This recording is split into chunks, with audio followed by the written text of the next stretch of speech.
Hi everyone! In this video, I'm going to walk through an example hypothesis test involving a claim about a single mean. So here's our scenario. A community college mental health screening has been tracking student sleep habits. This group wants to be sure that students are sleeping more than 6.5 hours per night on average. So in their next survey, they sampled 30 students. The mean amount of sleep among these students is 6.9 hours, with a standard deviation of 1.9 hours.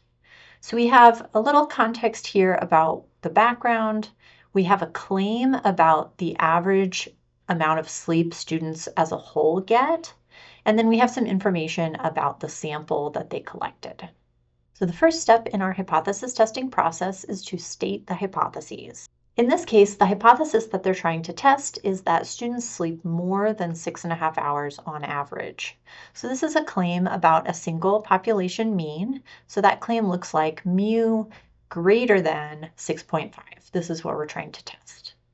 The null hypothesis for this then would be mu equals 6.5.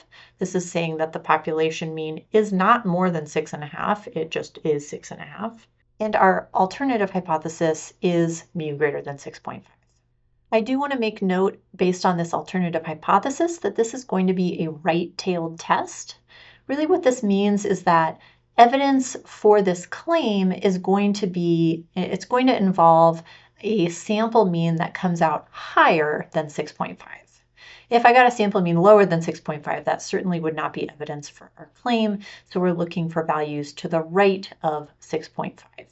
If our alternative hypothesis had been a less than statement, we would use a left-tailed test, or if we wanted to hypothesize that students sleep an amount different from 6.5, not necessarily more or less, then we could have an alternative hypothesis of not equal to, and then we would do a two-tailed test. And I'll show you what this looks like in terms of a graph in the next few slides. Step 2 in our process is to determine what test statistic we're using and what distribution would apply. This is a claim about a single population mean. We're going to be using a single sample mean as evidence. And these fall into two possible categories, either a z-test or a t-test. And the main question here is, do we know sigma? Sigma being the population, not the sample, the population standard deviation. If we know the population standard deviation, then we can use the central limit theorem directly, and our sampling distribution would be a normal distribution, and we do a z-test. This is quite uncommon though, because usually we don't know the population standard deviation. That's just unknown to us. So in that case, just like when we did interval estimates, if we don't know the population standard deviation, we have to use the sample standard deviation as a stand-in. And so we're going to use the t-distribution. And this is known as a t-test. So they're both pretty similar. The main difference is just which distribution you're using. But in most cases, you're going to be using this t-test option. For the t-test, our test statistic looks something like this. The formula is x bar minus mu sub 0 divided by s over root n. So several of these things should be familiar variables from a sample. We have x bar being the sample mean, s being the sample standard deviation, n being the sample size.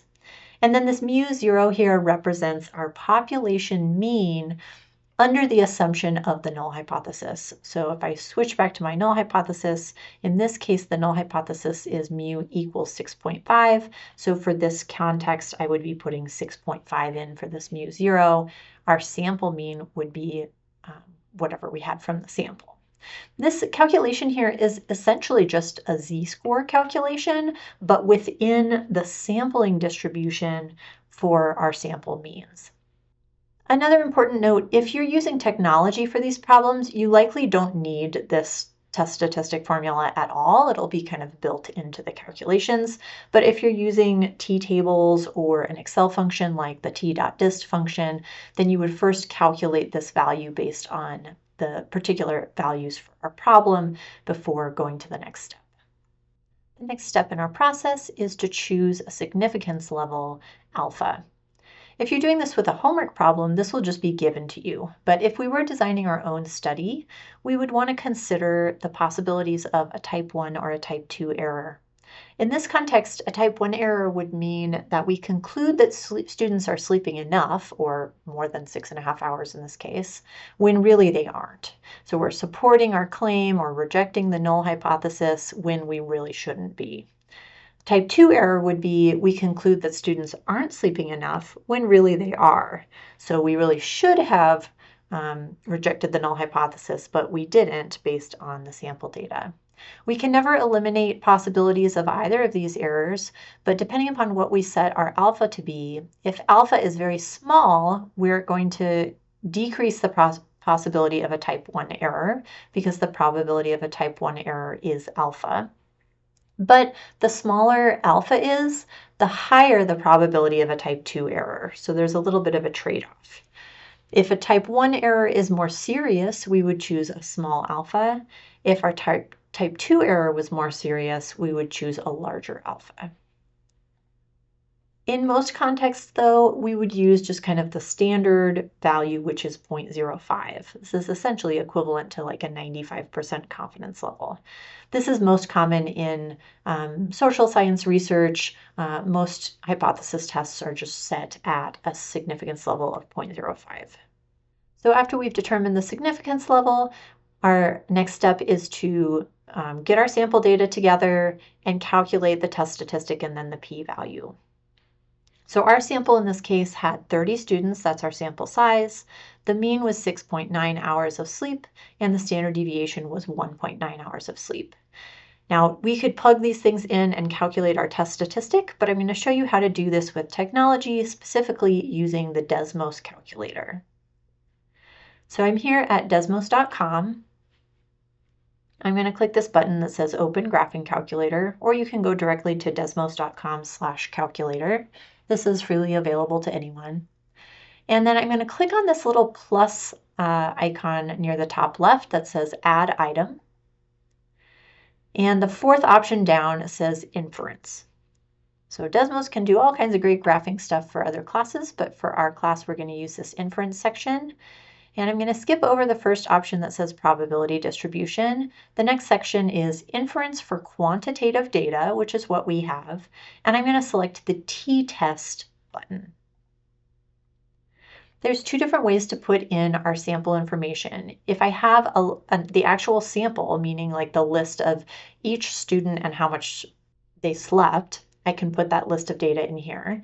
But in many cases, you'll have sort of the summary statistics. So I'm going to click on this Stats tab. And under Sample 1, it wants the sample size, the mean, and the standard deviation. So our sample size was 30. The sample mean was 6.9 hours. The standard deviation was 1.9 hours. Below that, you'll see you have the option to add a second sample. This is a single sample t-test, so I'm not going to do that, but that is available for other types of tests. And then I'm going to click the Create Test button.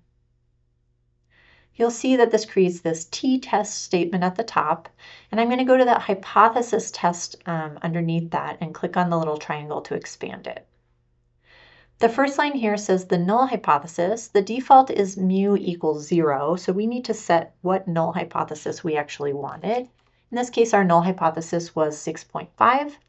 And then I also need to tell it what type of test, if this is a left, right, or two-tailed test. Our test was a right-tailed test because we wanted to claim that the mean amount of sleep was higher than 6.5.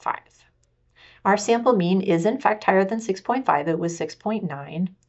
And Desmos is calculating here this t on the bottom, 1.153. That is our test statistic. This is coming from that same formula we were looking at earlier. And you can see where that is in the t distribution. So this is higher than maybe we would expect. It's higher than the mean. That's because 6.9 is bigger than 6.5. But it's not a lot higher. And when we look at the p-value, which is the area to the right of this blue shaded area to the right of t equals 1.153, the p-value is shown as 0.129. So this says that the likelihood of getting a sample like this or more extreme, or higher essentially, is about 12–13%, assuming the null hypothesis is true. This p-value is not a large number, but it's not a particularly small value either. We're always comparing our p-value to the significance level, and this p-value is not less than 0.05. So after we've used Desmos to calculate our p-value for us, we're going to make a decision. So again, is that p-value small?